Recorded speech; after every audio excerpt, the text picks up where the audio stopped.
Good day and welcome to Glasnost in our time where we try to look at the world rationally in the hope that it will look rationally back. I'm your host, Anthony D'Agostino. It's December 19th, 2024.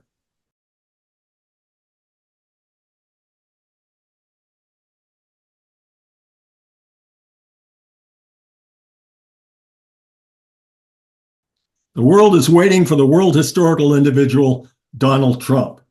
It expects him to scrap the foreign policy of Joe Biden and end the wars in Ukraine and the Middle East. This while the revolution in Syria and the escalation of war in Ukraine are focusing US power more and more sharply on Russia and Iran. Does the US have an interest in peace or détente or in balancing the two powers by expanded war? How does the world historical individual see the matter? Today, we get to discuss some political theory that may help to illuminate some of these things.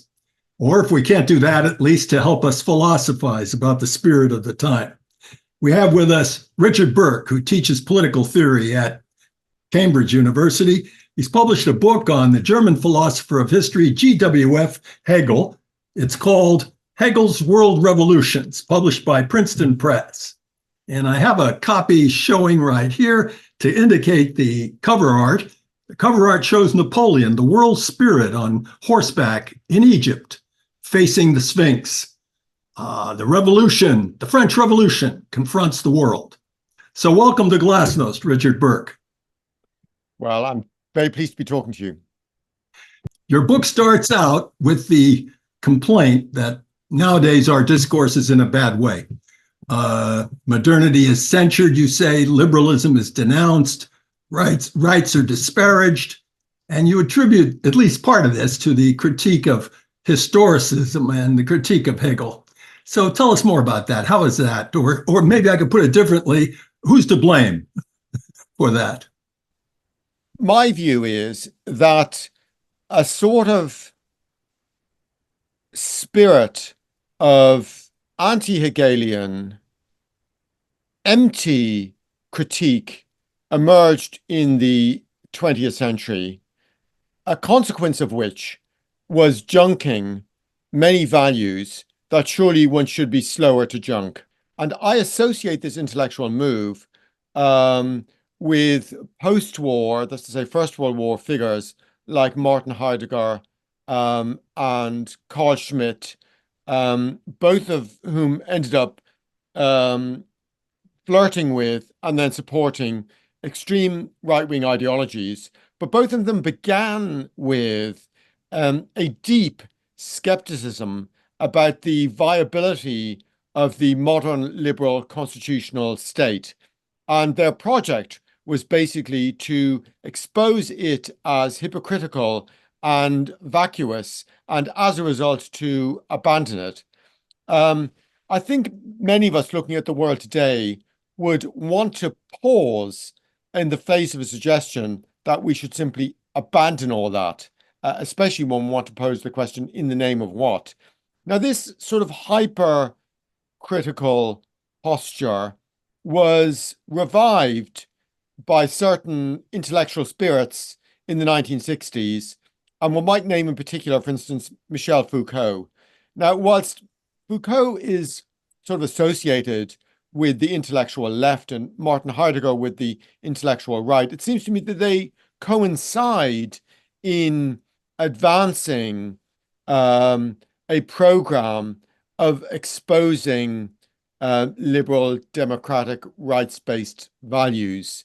In Foucault's case, by suggesting that really these are just sort of expressions of some greedy project of power, but the consequence is the same, which is to say to cast doubt upon values which were hard-won and which anyone in Syria today, China today, Iran today, much of Ukraine today, or Russia today, would cherish and wish not to be treated with sort of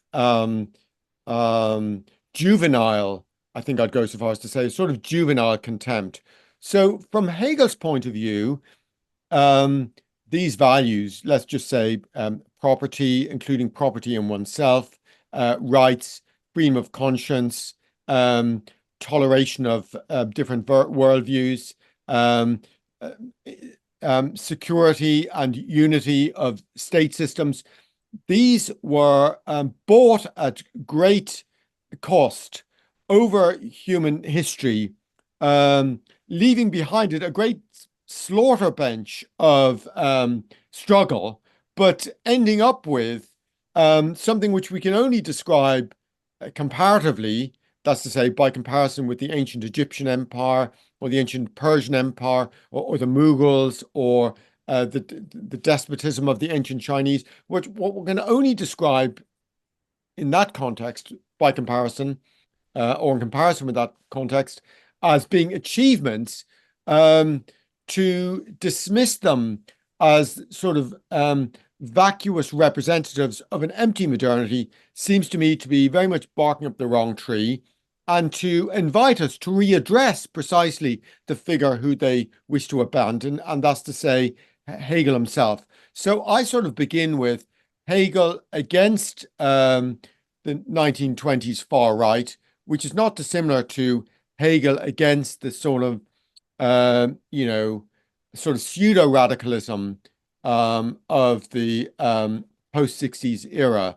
I think, really along with Hegel, that criticism is meaningless unless it is also advancing a positive agenda. Because in the real world of politics, there is no negation without a negation of the negation. In other words, there is no viable critique unless one is actually advancing an agenda. So we should sort of be honest with ourselves. Of course, criticism is a valuable thing and only available in certain cultures, so I'm not degrading it.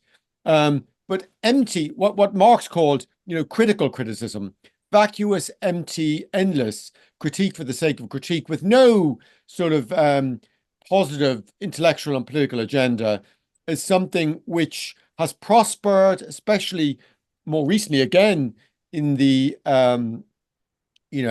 North American academe, which seems to me to be so utterly divorced from political reality that we need to challenge it with the intellectual tools that we have, and that's why I began the way I did. So all these people that you're talking about, they all seem to have in common a critique of modernity, which amounts to a critique of the Enlightenment. So the whole spirit of the Enlightenment, and then we see the spirit of the Enlightenment as having an expression in the French Revolution, and we see Hegel as the philosopher, the German who is not taking part in it, but is trying to grasp it in thought, so to speak, and put it in a world context. He becomes the target. So they're shooting at Hegel, but the real target is. In a certain sense, it's Enlightenment itself. I mean, we could add somebody like Alexander Dugin to this. I think, he criticizes all of modernity, wants to, persecute homosexuals, has horrible, absurd ideas about Russia and its future, and it fits right in with this spirit that you're describing. Is there anything to this idea? I mean, I was actually educated on some writers who were introduced to us as students as people with fairly sophisticated thoughts about the critique of positivism. And, we all considered that we had to round off our enthusiasm for the Enlightenment by consideration of some of these people who took into account the influence of the irrational and all of the rest of that. But we've ended up with an idea of a despotic enlightenment, so to speak, I guess. I take this to be your argument. Now, let me ask about a couple of manifestations of this. Do you think there's a kind of a hostility to French thought, Cartesianism, the notion of rationalism? And this goes back before the 18th century Enlightenment.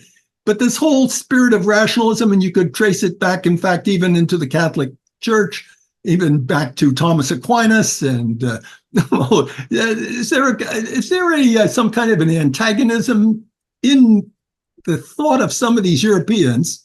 And a lot of the ones you mentioned are Germans. Are Yes. they? Let me put this in a different way. Let me put this in a perverse way and see what you think of this, Richard. Some of these Central Europeans try to curry favor, maybe as far back as the 1880s, you could even say, curry favor with the British by trying to set the British all the more against French thought and traditions and against French Cartesian traditions. And maybe there's something of that, something that in which we can see at the root national antagonisms. What a perverse question that is. Yes, well, there's a lot in there. I would begin with the following, agreeing with you. Yes, there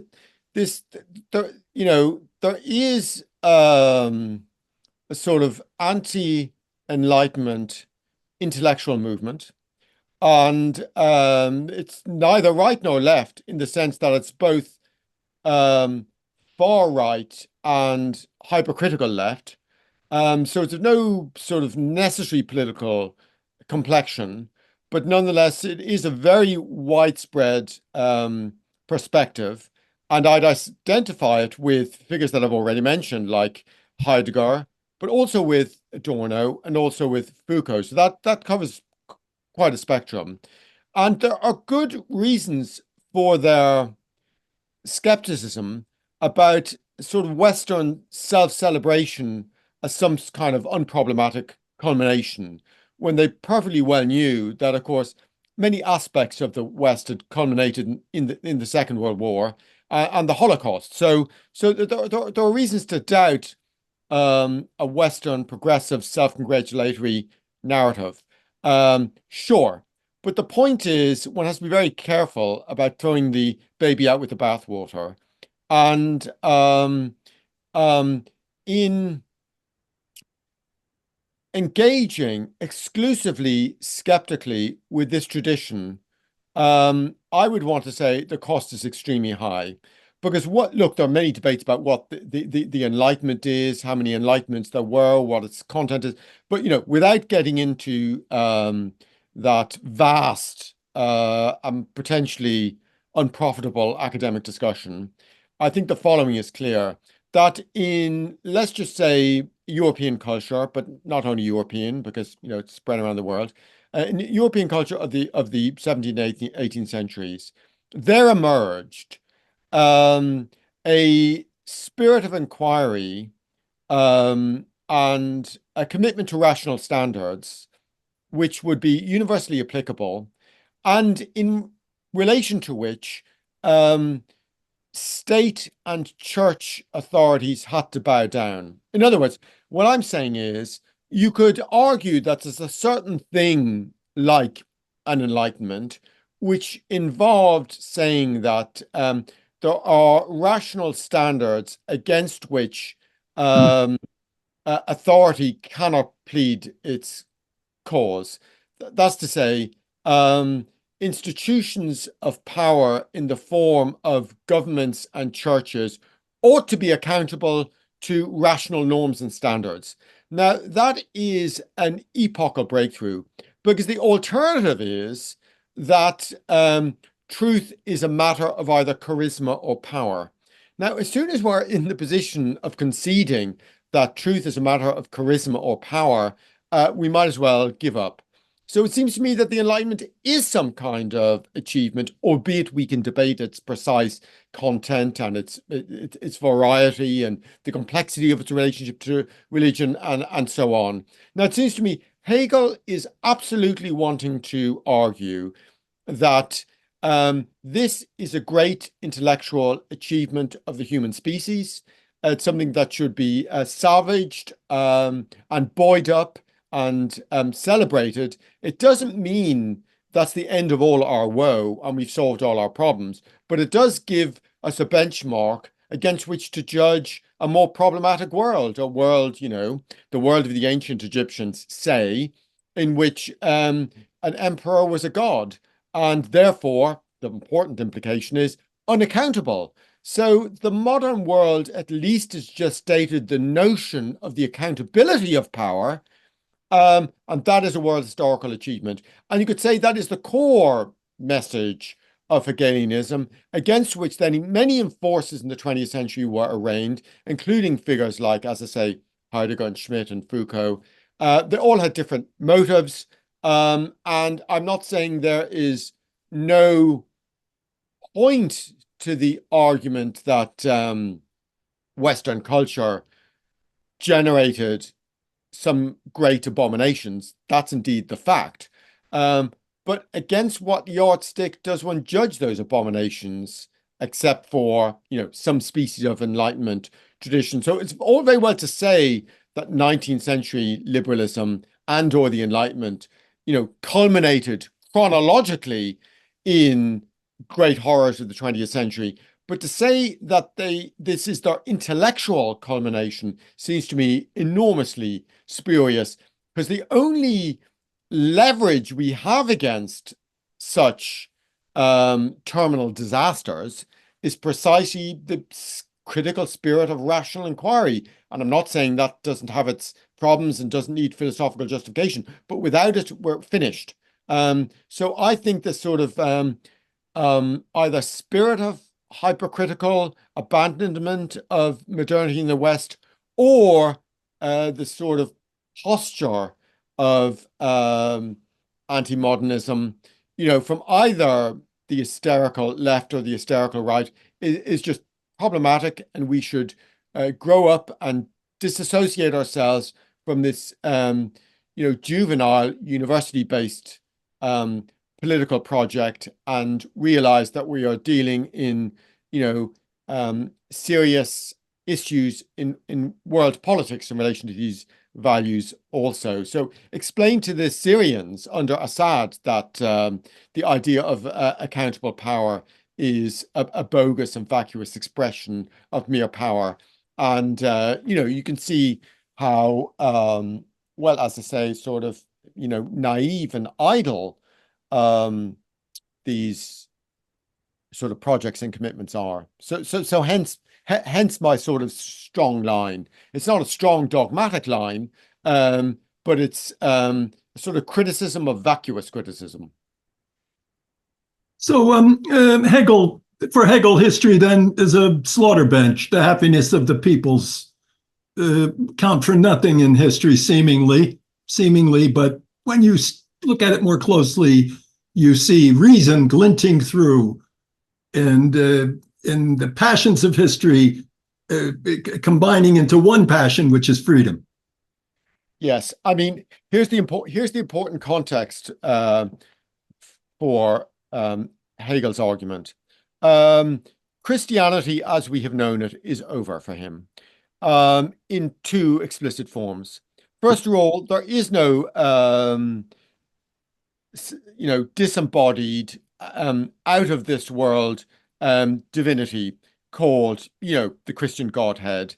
That's some species of human invention, and its era is over. That's number one. Number two, the doctrine of the immortality of the soul is a non-sustainable piece of bogus superstition.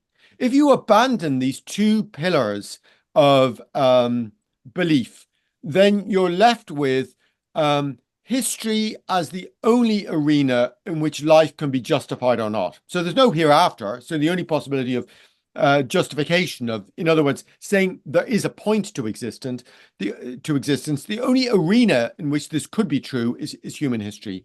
So that leaves you with two choices, or one choice. Either the whole of history is utterly futile, or maybe there is something to fight for. And Hegel wants to say, well, we do have some evidence before us to say that there is something to fight for, and that it has not been utterly futile. So yes, it has been a slaughter bench. Yes, there has been great sacrifice, great loss, great struggle to arrive at where we are. But if we say where we are is comprised of the following belief, any system of human slavery is wrong. Human beings are fundamentally share a common feature, which is called their universal humanity. Any caste-based structure of social organization is no longer acceptable. Well, our commitment to the set of doctrines that I've just articulated is non-standard from the perspective of world history. It's not what the Egyptians believed. It's not what the Greeks believed. It's not what the Romans believed. It's not what the ancient Chinese believed. But in the modern world, we've come to, broadly speaking, accept that we debate what it means.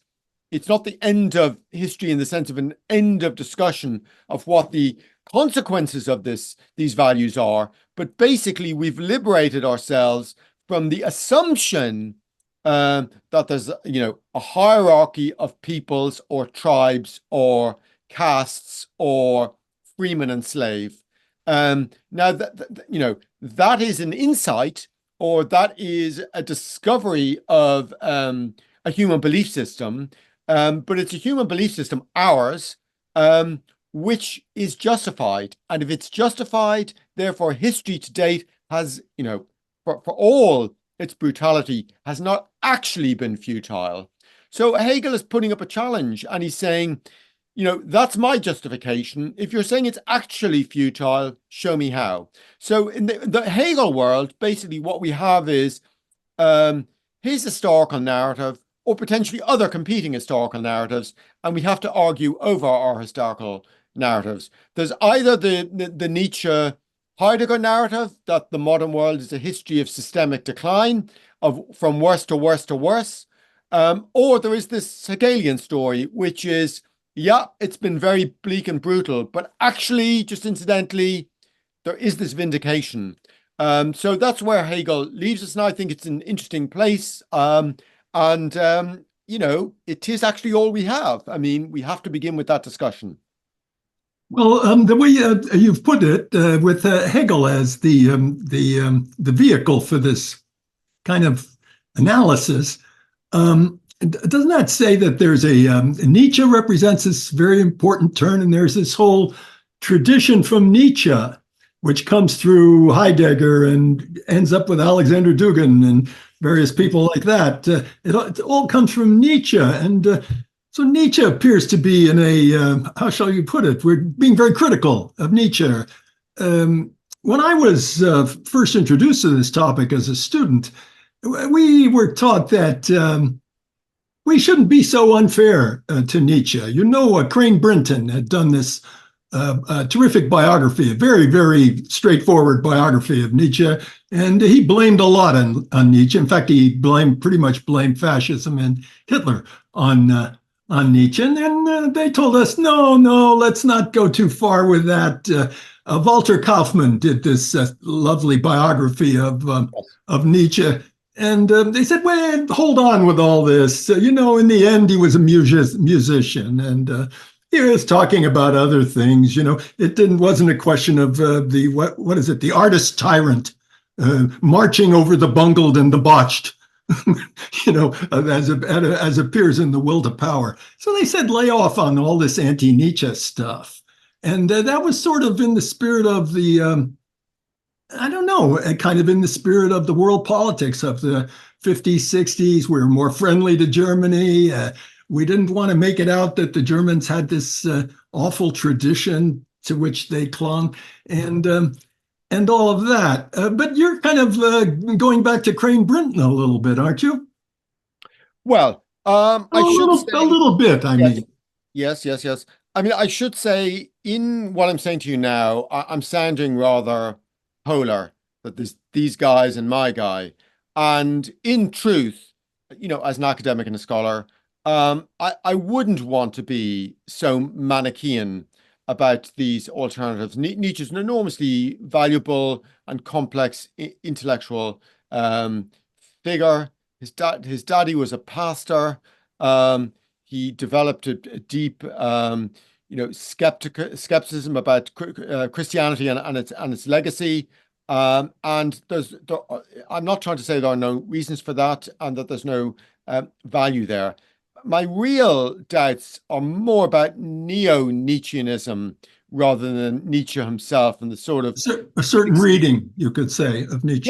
yeah. Yeah. So I'm not, look, Heidegger is obviously a deeply problematic anti-Semitic National Socialist, but I'm not trying to say there's no Nietzsche. philosophical interest in his work either. So I'm not wanting to junk things at all, but I am saying that bodies of thought deriving from the 60s and 70s tried to perform their own junking exercises, and what they junked was largely Hegel. And I'm wanting to say this junking is premature, that there is an important Hegelian narrative there. It may be wrong, but it's on the table, and it's not as easily dismissed as many commentators have wished. So mine is more an act of retrieval than an act of abandonment, and I'm sort of tracing where the abandonment comes from. But my point is much more, look, here's something very interesting to discuss, and we should discuss it rather than me trying to construct, a new sort of partisan mindset. I absolutely don't want to do that. I want sort of, a sort of intellectual openness to the complexity of this discussion, but to not want to prejudge it by deciding to cancel Hegel. We shouldn't cancel Hegel. Let's have this discussion because, I'm the first to concede that, the modernity package is highly complex. But the Enlightenment, post-Enlightenment modernity package, whatever it is, it's enormously complex. But to more or less a priori decide to, condemn it for complicity with things that it had never heard of is obviously an historical absurdity.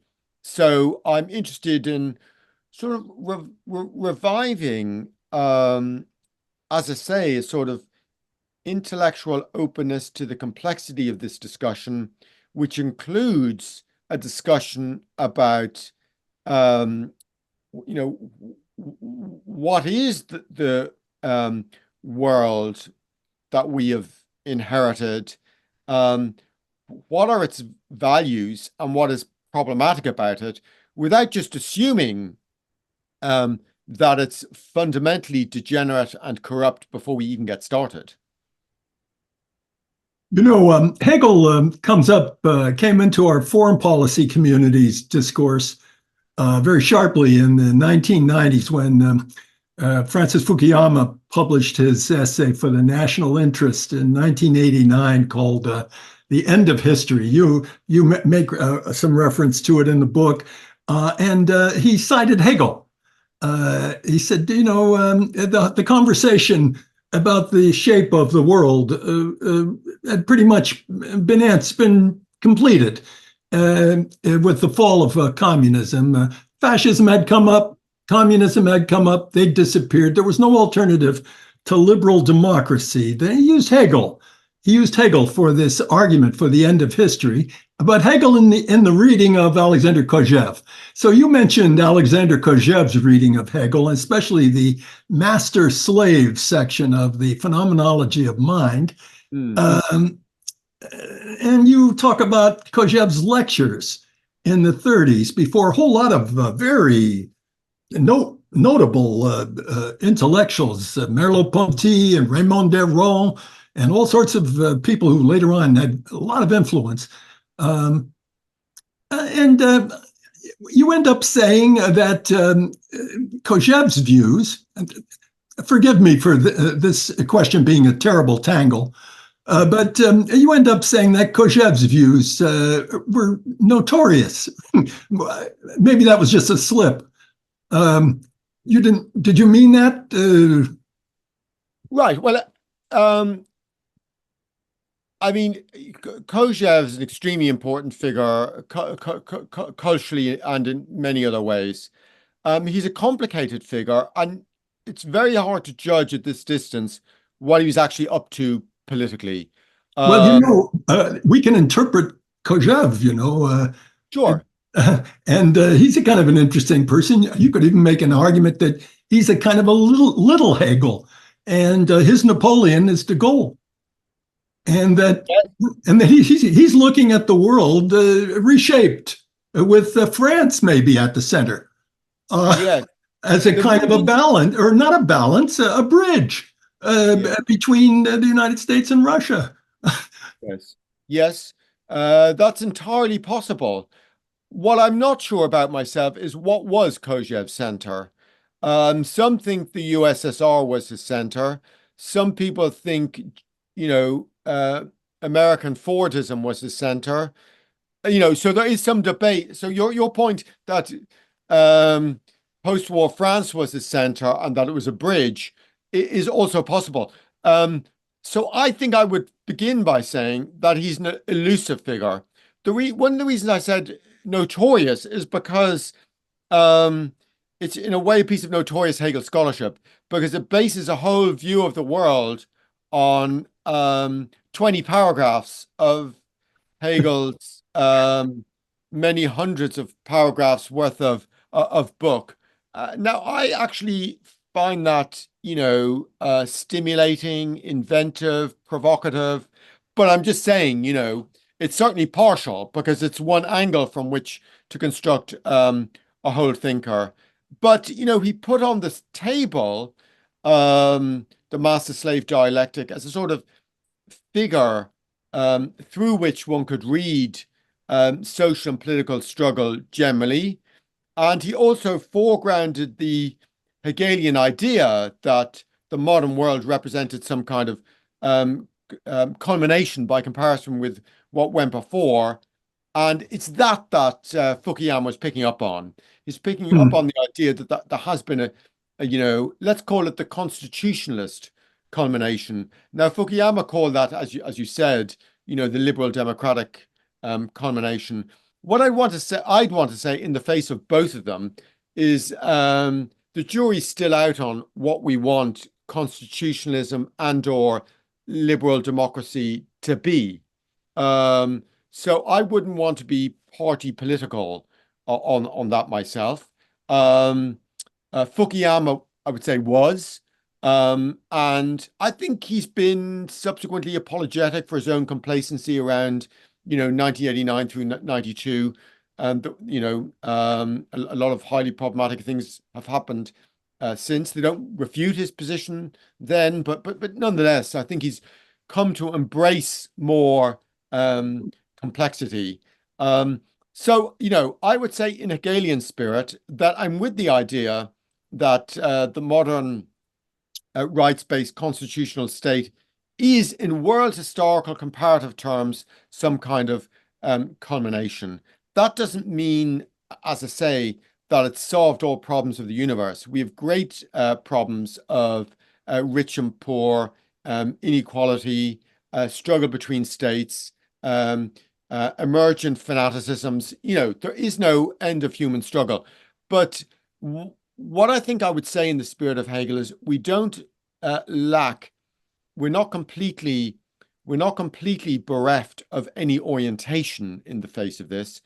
We know at least that something like the liberal constitutional state, whatever that means, is an achievement. So we know what we don't want to go back to. So in the face of 1933 to 1945, say, or in the face of, Assad since 2012, we know what we don't want to go back to. And that's some kind of intellectual liberation and orientation at once. So, Martin Heidegger said, we are thrown without direction or orientation in space and time, just bereft, a bereft species.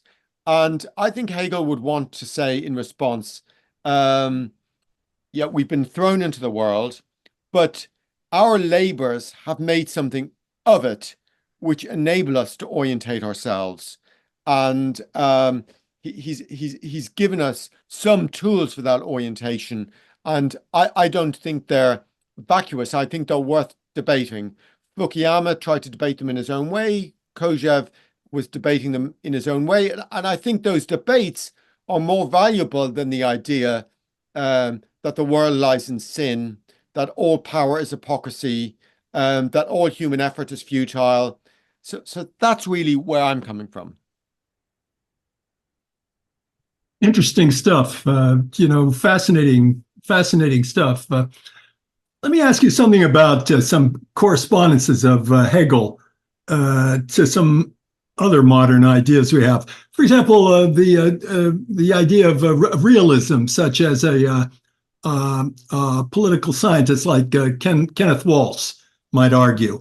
I kind of see Hegel arguing as if he were Kenneth Waltz when he says there's no recurrence. I mean, there's no Prater, no Prater in world politics. In other words, there's no rule in the world, and there's a kind of what used to be called before World War I an international anarchy. And so when we talk about reason, it has not reached the stage of being universal. In fact, in history, I find that interesting correspondence and good correspondence there. Good for Ken Waltz, good for Hegel. And then Hegel says something about the role of the civil servant in modern society when he talks about the bureaucracy as a universal class. How do you rate that in comparison with Saint-Simon or somebody else who might argue almost the same way? You know, that society ought to have as its lead the most educated elements, the rule of reason, scientific intellect. You could even say planning. Something like that. Yes. Almost like a Cartesian idea, a French idea almost. What do you think of that? Well, 2 points there I think you're making. One's about the international arena, and the other is about domestic power. So as regards to the international arena, your quotation comes from the culminating section of Hegel's philosophy of right. There is no praetor in the international arena, by which he means there is no umpire in world politics. And there he was explicitly criticizing an earlier contemporary of his, more or less, Immanuel Kant, and his project of perpetual peace to be achieved by a world federation. And Hegel wanted to say there's never going to be a world federation. We're always going to be in distinct territorial states. This is a bit of a pipe dream. So there will always be political struggle. There is no outside there's no terminus for political struggle. So to that extent, you might identify him with a realist school, as you're saying. On the other hand, I would say it's not that there's no tribunal in the face of that real world situation of states struggling without an umpire. The tribunal is world history. So there are values against which you can judge those powers. So you can at least judge them to be failing in relation to a standard delivered to us by a world historical process. Now we might find that idea problematic, but that is his view. So he's semi-Waltz, but also there's a core value system nonetheless to Hegel. So it's not all pure anarchic struggle. A world spirit. Yeah, exactly, world spirit. So there is. I would translate Hegel's world spirit into our language and say that there is a normative order against which you can judge power politics. So that there's no United Nations which can constrain power politics, but there are norms against which we can judge power politics. So I'd have him between Waltz and Kant, something like that. The other, yes, a weird place, but I think that's closer to where he is. The other point is really about domestic power and the accountability of power and the extent to which there would be a universal class which guides politics in accordance with a system of values. Now, that might seem a bit nutty to us at this distance, but I think we have to interpret it in the light of what he was opposed to. Yes, we remember there's an enormous distance Yeah, in this discussion. Yeah, go ahead. yeah. But what I think he wanted to say was power should be judged by a philosophical spirit rather than a religious spirit. In other words, he wants to say, in the end, the church had to back down in the face of Galileo. That's a great achievement. Wouldn't have been possible 400 years earlier. It's amazing we achieved it. And Galileo is, of course, a natural scientist, but he's an expression of a sort of philosophical spirit, a spirit of critical inquiry which can call authority to account. The kind of activity in which he was engaged is cherished by universities. Universities now educate our ruling classes, and that is better than unaccountable churches doing so. So I think that's very much where he was coming from. To say, the spirit of science, criticism, and philosophy ought to be the culture in terms of which our politics is conducted, by comparison with or over and against the suggestion that superstition, unaccountable authority, church hierarchy, that these ought to be able to be the guides to modern politics. After all, from his point of view, he's sitting there thinking, well, for most of the post-Roman world, the state was governed by the church. And this was undermined by the Reformation, undermined further by the scientific revolution, and undermined further by modern philosophy. We want to hang on to that outcome, and the representatives of that outcome are what he's calling the universal class. Now, of course, subsequently through the 19th century, there's a lot of debate about what the universal class is or would be, and there's a Marxist trajectory there. The Marxist vision of the proletariat is a sort of successor to the Hegelian idea of the universal class. And Yes, the proletariat would become a universal class. But you have to say that everywhere in the world there are public servants who are serving states and who think of things not in terms of acquisition or rights necessarily. Well, I mean, they have to think about rights, of course, and you can argue their whole systems have to be based on rights. You can argue that. I'm not denying that. But in the end, they have to think about what Rousseau would call the general will, that is, say, the public interest. And in a way, they have to be above things and think of the state as having an interest of its own.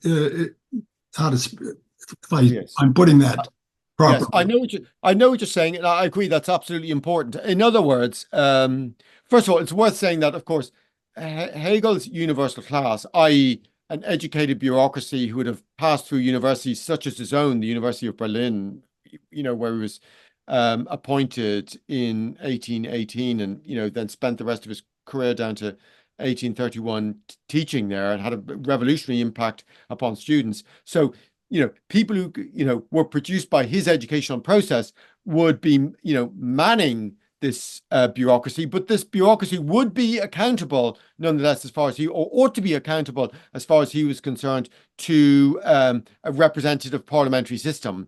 So he's defending an educated bureaucratic executive which is accountable to representative power and subject to the disciplines of judicial power. So it's not a sort of unaccountable bureaucracy. But you're right. He thought that this spirit of impartiality, which is exhibited by bureaucracies and which we see, that there is some hope in that, and that is some species of achievement.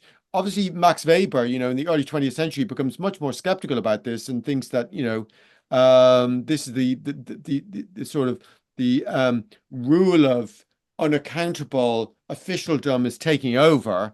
So obviously there's a lot to debate here, but Hegel does think, and I think this is what you were driving at, Hegel does think that, the possibility of administrative impartiality, albeit it might be problematic, but nonetheless, the possibility of that is an extraordinary breakthrough, because after all, what's the alternative, which is political arbitrariness? So impartiality beats arbitrariness, and we can see with our own eyes in law courts or in certain government offices something approximating that as just it's not an absurdity by comparison with whatever happens to please the prince.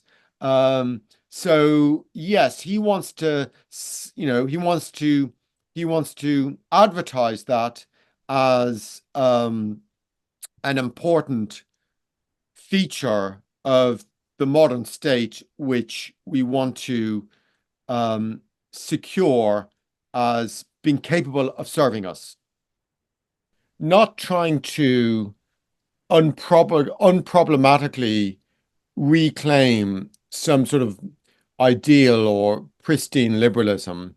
I'm rather wanting to say that the achievement of something like liberalism, we can go into greater depth on what that might be.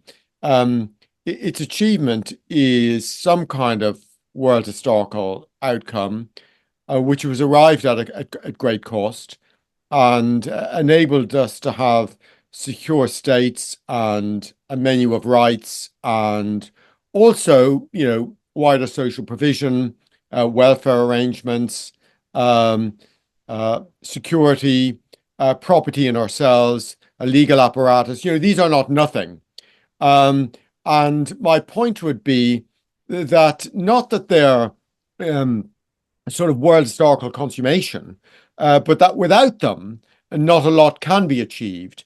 So the idea of sort of junking them unproblematically with gay abandon in some mood of fundamentalist criticism is a luxury that we can't necessarily afford. Now, this, let's call it critical posture, I think has European roots and more recent expressions. The roots, of course, go back to the aftermath of the First World War, and I'd identify with figures like Martin Heidegger, Carl Schmitt, people who were in revolt against the modern world because they thought that the First World War had exposed the nullity of modern states, the bourgeois order, constitutionalism. But of course, this directed them in being directed against this situation. They ended up embracing some rather sort of spurious, to put it mildly, causes. So they were a good example of an early 20th century rejection of something which, for the sake of argument and simplicity, we're calling, modernity. Of course, we could debate what modernity is at great length, but I've given some content to that already. Now, this sort of critical posture was revived in the intellectual culture of post-60s Europe by various, especially French philosophical movements. And one might identify it in particular with names like Michel Foucault. Now, Michel Foucault embraced this posture basically because he was a renegade from the French Communist Party. And the easiest way of indicting the French Communist Party in the 60s was by blaming it all on Hegel. So there was this turn against, subjectivity, individualism, a system of rights, and basically arrangements which in many parts of the world today, Syria not so long ago, parts of Ukraine today, China today, arrangements which many people would kill to have. So what I'm opening with is skepticism about this skepticism. So the responsibility for this idiom, are the figures that I've named. And I think they're sort of trading on a luxury of junking achievements which were hard won and are clearly valuable. And to say that they're valuable doesn't mean that they're, as I say, an unproblematic, realization of everything that any civilization would want. But nonetheless, I think it is reasonable to say that without certain cherished arrangements like constitutional security, self-ownership, a whole set of values. Without any of these, we're in a very perilous situation. So the idea of, and I think this has become intrinsic to certain elements of university discourse. I mean, this has nothing to do with the real world, really. I mean, it's a sort of left academic posture. And what I wanted to say is this posture is frivolous. And in place of that frivolity, we should properly explore the roots and tenure and viability of these values, rather than imagining that they're a rare form of oppression and developing sort of, in effect, conspiracy theories about how, in actual fact, they're just expressions of nefarious systems of power. Basically, their target was Hegel, and Hegel wanted to say that obviously there are problematic things with the modern world, but also wanted to recognize the fundamental achievements which human labor, the labors of consciousness, the struggles of thousands of years had brought about, which is to say that a modern system of egalitarian rights beats, the ancient Egyptian empire, the empire of the Mughals. That there is something which the world can share. It's not a European value; it's a universal value. Well, very fascinating, absolutely fascinating discussion. I would love to continue 14 or 15 hours. Trotsky said this once, dealing with an opponent. He said, "I'm pretty sure I could convince you, but it would take 14 or 15 hours." He said. I would love to engage in a conversation like that, but we haven't got the time, and we also have to give a break to Richard Bourke. And thanks so much for an illuminating, sophisticated discussion. And goodbye to the audience of our little audience of Glasnost. Until next time, when we will continue to ask the question, after we've tried everything else, why don't we try thinking about it?